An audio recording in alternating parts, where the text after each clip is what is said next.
We now welcome to the stage Mr. Jake Chanenson. Jake is a junior here at Radnor High School, and he will be discussing how the idea of ownership has changed as the digital age has taken over, and what it really means to buy something in this era of technological ambiguity. The title of Jake's talk is, "What Does It Mean to Own Something in the Digital Age?"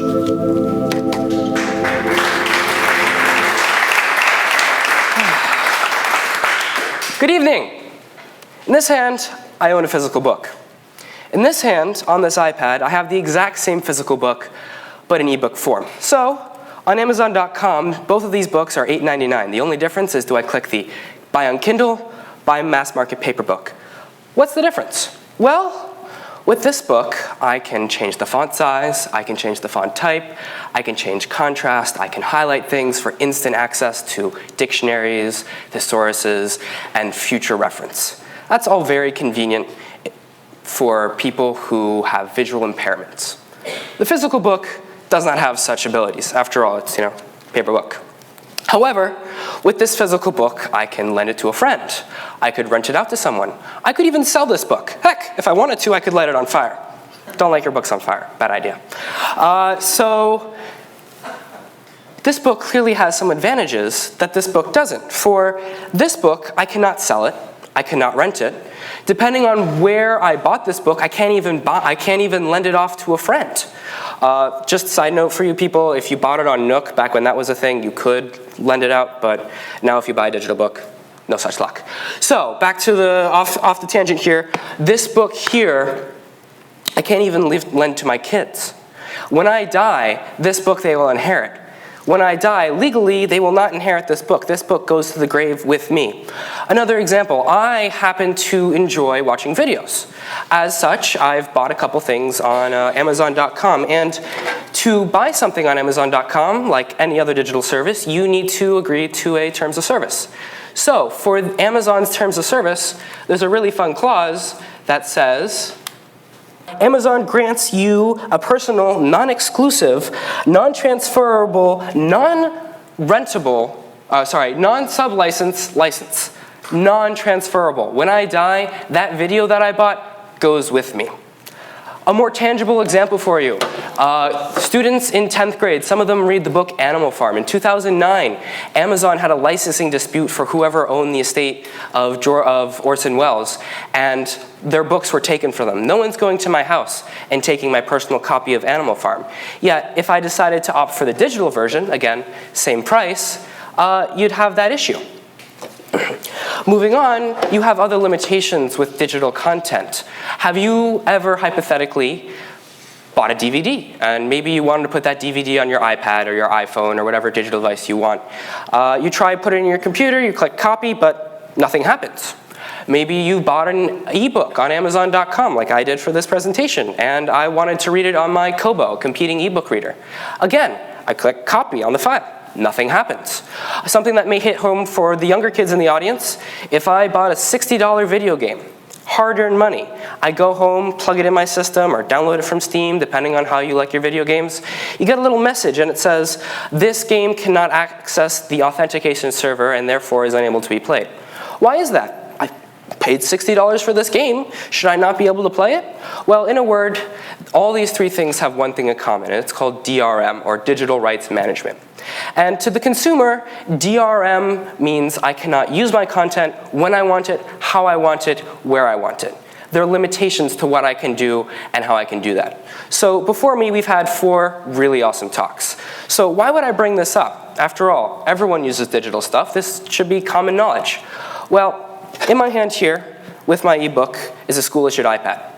Every Radnor student in the high school has a school-issued iPad, and with that, they all have iTunes accounts. I would wager that many of you in the audience have an iPad or an iPhone or an Android device, maybe even a Kindle Fire if you're so inclined. And with that, you have a digital library. And not many people are aware that when you buy things and put them in your digital library, you really don't own them, like I said before. This book I can't give to my kids. This book I can't lend, I can't sell, list goes on, blah, blah, blah. But what I can do with my digital library is access it any time I want, as long as I'm me. You see, all of us, everyone in this room is the first generation of people who will, at the end of their lives, amass a digital library that could potentially be in the thousands, depending on where you like to spend your money. And while some of us know that they don't own this content, none of us understand or even have an inkling, an idea of the financial and the productive ramifications of having that entire library lost, right? My grandfather had an amazing set of books that I was able to take anytime from his library, and when he passed on, we were able to keep them. My children, my children's children, whatever I have, my 50, 60, God willing, 80 plus years of continuing to add on to a library, purchase after purchase.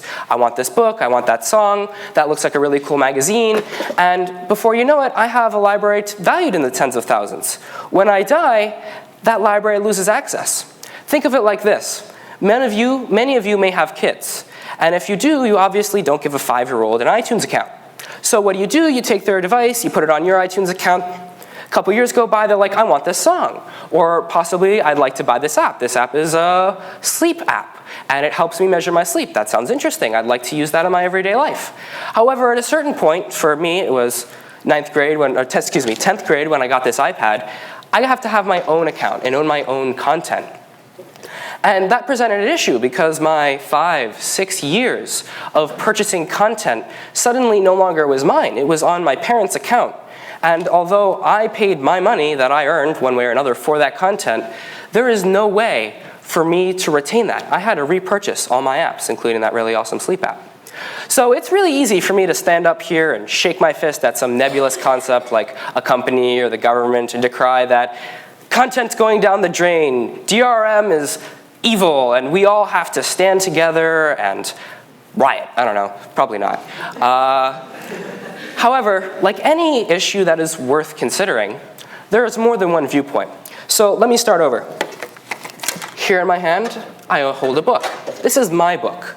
I wrote this, all 1,107 pages. I poured years of my life, 1,107 pages, years of my life into writing this book. I'd like to sell this book. Selling it on print, not an issue. We've been selling print books for hundreds of years. However, year after year, more and more people buy digital books, right? So this presents a little bit of a troublesome issue for me because I have no problem with the person who bought my physical book would like to sell it to a friend. However, it becomes a little more of an interesting situation if the person who bought my digital book wants to sell it to their friend or at a book sale or garage sale or whatever. You see, when I sell this physical book to someone, I no longer retain this book. I don't have it anymore. I sold to that person has the copy, I no longer have access. However, as many of you know, if you've ever transferred a Word document or a music file, if I upload something to the cloud, I still retain the file. So if I sell you my copy of my book, or I sell you a copy of a book, I still retain access. And that's an issue because in the physical analog of this situation, I no longer retain access. Thus, I'm deprived of income because the person who wants to retain the book and still sell it would either tell that person, go buy your own book, or regret their decision to sell it and buy their own. And all this sort of example of my book versus your book, what do I do if I'm selling this, ties into actually a very important underpinning of the American society. Copyright. How important is copyright? Well, Article 1, Section 8, Clause 8 of the U.S. Constitution states, and I'm going to paraphrase because it's legal speak, Congress shall have the power to give you rights over your own work for a limited monopoly in order to profit over it. It's a little more technical in the actual Constitution. Again, legal speak, I have no time. So, what does that mean? Well, it's obviously not a superfluous clause. It's the Constitution, after all. In fact, about three clauses up, it says Congress has the power to regulate money. So obviously, this was important to the founders. Copyright in the digital age has enabled it where the balance has shifted much farther in the area of the rights holders. So copyright, as it rightfully should, shall protect the copyright owners. But in the digital age, it comes at the expense of the consumers. So the theme of tonight is what if? And I propose to you, what if we have a discussion about this? In 9th grade, every Radnor High School student has a mini lesson on digital citizenship. Practice good password practices, do not share your online identity to people online, your offline identity to people online, no personal information, no embarrassing photos, etc. So what if we added an addendum to this sort of mini lesson and talked about what does it mean when I buy a digital edition of a book or a movie? Is it the same thing as buying this paperback version? The answer is no. But not only do you have to explain what happens, but also the why. Why do I not own this? Well, it's because you want to have creative control over your own content, so therefore copyright is in favor of the rights holders. And if we do this, two things will happen.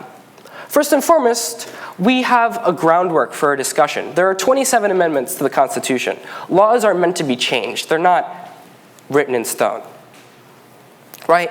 So if more people know about this, then we as a society can talk about it and maybe find a new center of balance and work on a solution that benefits both the rights holders and the consumers.